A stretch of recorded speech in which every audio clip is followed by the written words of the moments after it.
Anda bertanya, mengapa bank syariah harus peduli pada standar pelaporan keberlanjutan global seperti IFRS 1 dan S2? Apakah ini hanya sekedar kepatuhan regulasi semata? Jawabannya justru ada pada DNA Bank Syariah itu sendiri, di mana jauh sebelum istilah ESG atau Sustainability menjadi tren global, prinsip market syariah telah mengajarkan kita tentang keseimbangan, menjaga harta, hifdzul mal, tidak boleh merusak lingkungan dan kehidupan sosial. Oleh karena itu, adopsi IFRS S1 dan S2 di Indonesia melalui PSBK 1 dan 2 bukan beban, melainkan katalis bagi perbankan syariah untuk membuktikan bahwa keuntungan finansial bisa berjalan beriringan dengan kelestarian bumi. Dalam video ini, kami memilih PT Bank Syariah Indonesia Tbk atau BSI sebagai objek analisis utama. Mengapa BSI? Karena sebagai lokomotif ekonomi syariah terbesar di Indonesia, kesiapan BSI dalam mengadopsi standar keberlanjutan akan menjadi benchmark atau tolak ukur bagi industri keuangan syariah nasional. Berdasarkan data terbaru dari Sustainability Report tahun 2024, BSI menunjukkan komitmen yang agresif. Tidak main-main, BSI menetapkan visi baru yang sangat spesifik, yaitu menjadi the best global Islamic bank based on implementation of sustainability finance. Jawabannya tergambar jelas pada grafik. Kita bisa melihat ketimpangan yang cukup signifikan pada pilar tata kelola dan manajemen risiko. Grafik ini menunjukkan posisi puncak atau sangat siap dengan tren peningkatan yang cukup signifikan pada setiap tahunnya.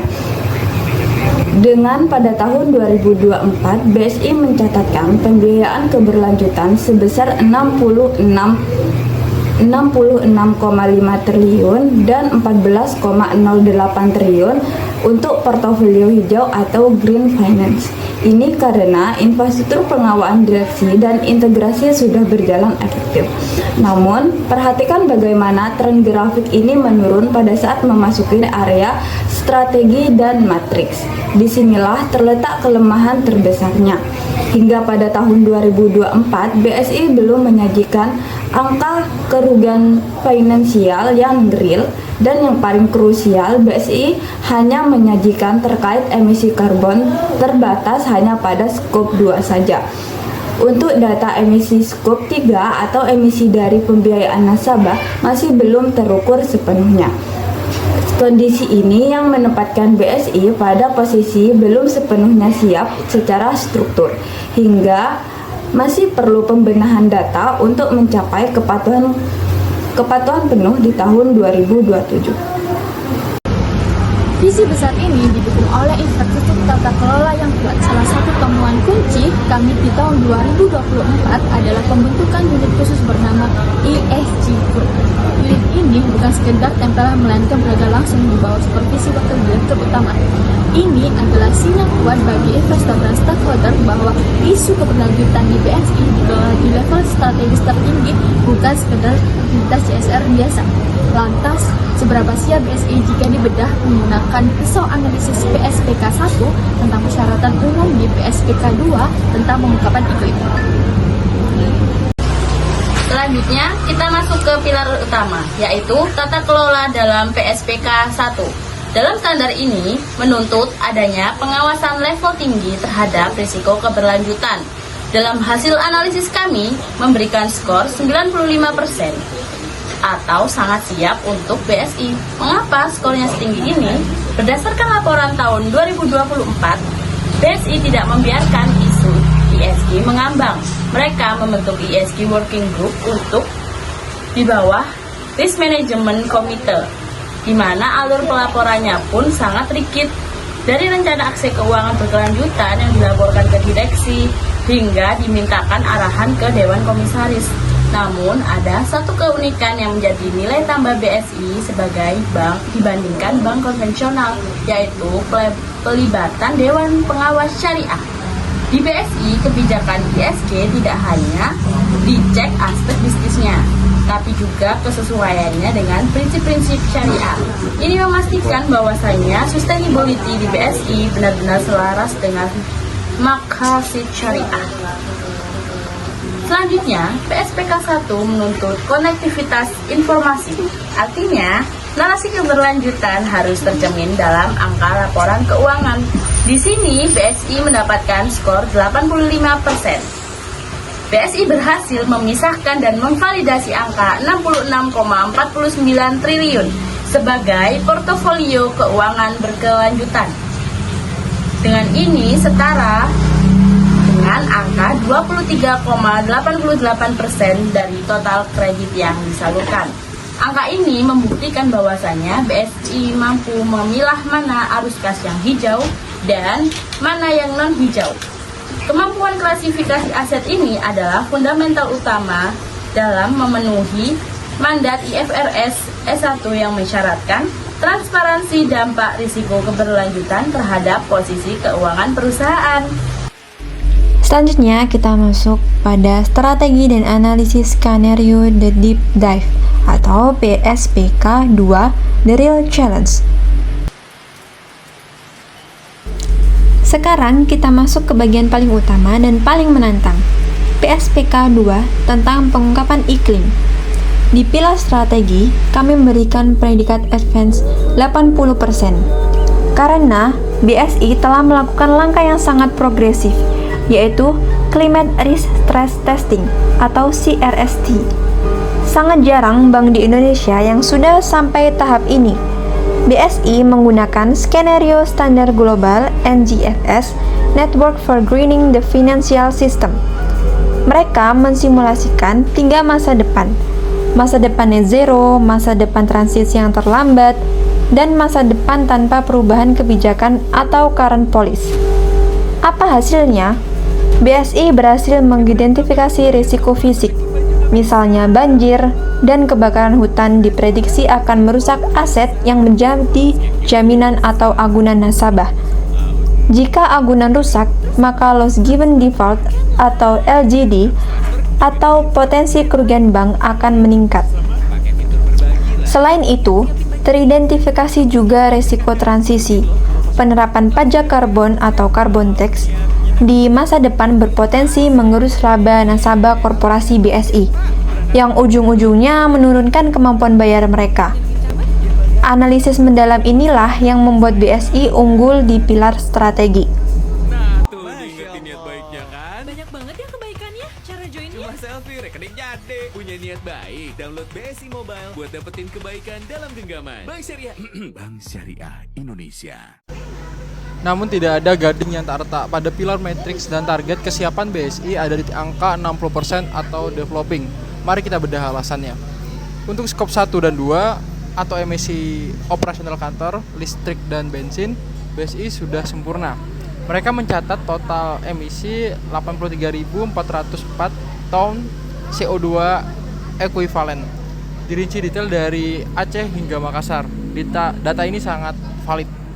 Tantangan utamanya ada di skop 3 kategori 15, yaitu finance emissions atau emisi yang dihasilkan oleh nasabah yang meminjam uang ke BSI. Ini adalah gap utama implementasi dari IFRS S2. Saat ini BSI baru melakukan perhitungan pilot project pada nasabah spesifik seperti industri pupuk di Aceh dan pabrik kertas. Belum ada perhitungan total emisi dari keseluruhan portofolio 66 triliun rupiah tersebut. Meskipun demikian, BSI sudah menyadari gap ini. Langkah mitigasinya terlihat dengan penggunaan platform digital carbon tracking untuk mulai menyusun baseline data emisi nasabah. Ini langkah awal yang krusial sebelum mewajibkan seluruh nasabah melaporkan emisi mereka.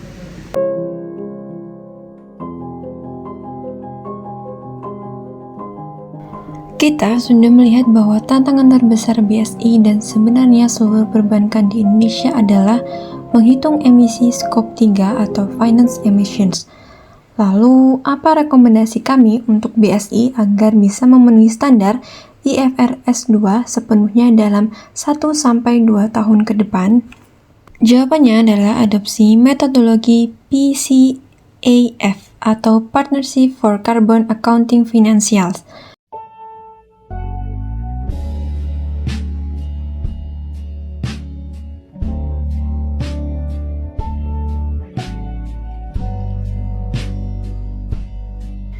Kami menyarankan BSI untuk tidak menunggu data sempurna dari nasabah UMKM. BSI bisa menggunakan pendekatan bertahap PCAF. Pertama, pengguna proxy data untuk estimasi sektoral untuk nasabah UMKM yang belum punya laporan emisi. Kedua, untuk nasabah korporasi besar seperti sektor sawit atau tambang, BSI harus mulai mewajibkan pelaporan emisi real sebagai syarat pencairan kredit. Selain itu, BSI bisa mengintegrasikan Green Score ke dalam kredit scoring nasabah. Jika nasabah memiliki sertifikasi hijau, bunga pembiayaan bisa lebih murah. Ini akan mendorong nasabah BSI untuk ikut melakukan transisi energi. Selain aspek iklim, IFRS S1 juga mewajibkan pengungkapan peluang keberlanjutan. Disinilah BSI memiliki senjata rahasia yang tidak dimiliki oleh bank konvensional, yaitu instrumen ZISWAF, zakat, infak, sedekah, dan wakaf.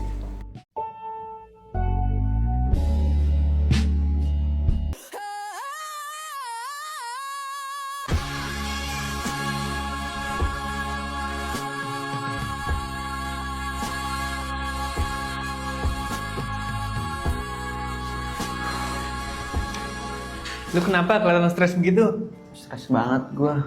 Umur segini hidup masih gini-gini aja. Oh, masalah keuangan ya? Nggak apa kali, semua orang juga ngalamin. Tapi kan kita bisa lebih mikirin masa depan. Kalau gue sendiri ya, gue mulai rajin beli emas di Beyond by BSI.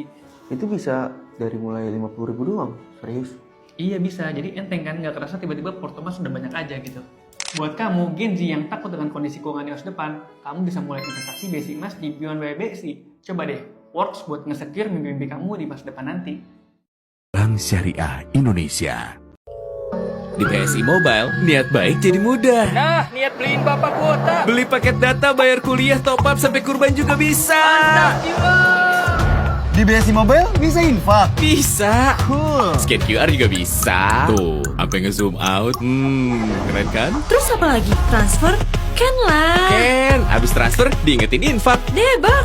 Kalau niat bantu sesama, Pakai fitur berbagi lah. Niat siapin budget nikah nih. Nabung emas aja kakak. Nguntungin loh. kalau pas butuh, Langsung gadai aja. kalau niat nyenengin teman, Traktir lah. Asik. Asik ya. Kalau niat bahagiain mak, Berangkatin haji atau umroh dong. Soleh.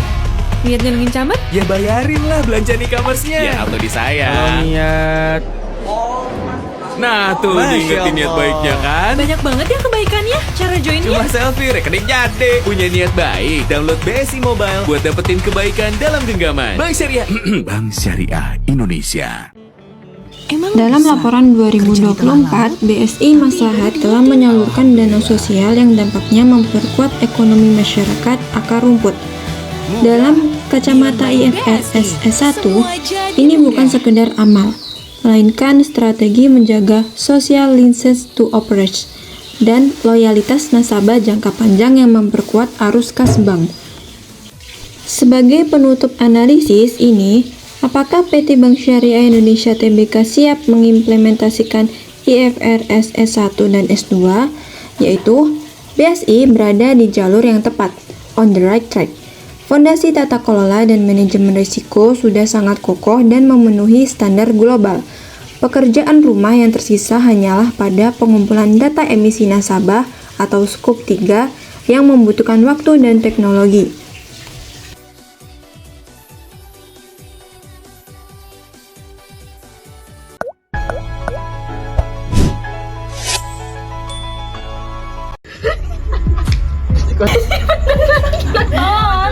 bisa tak?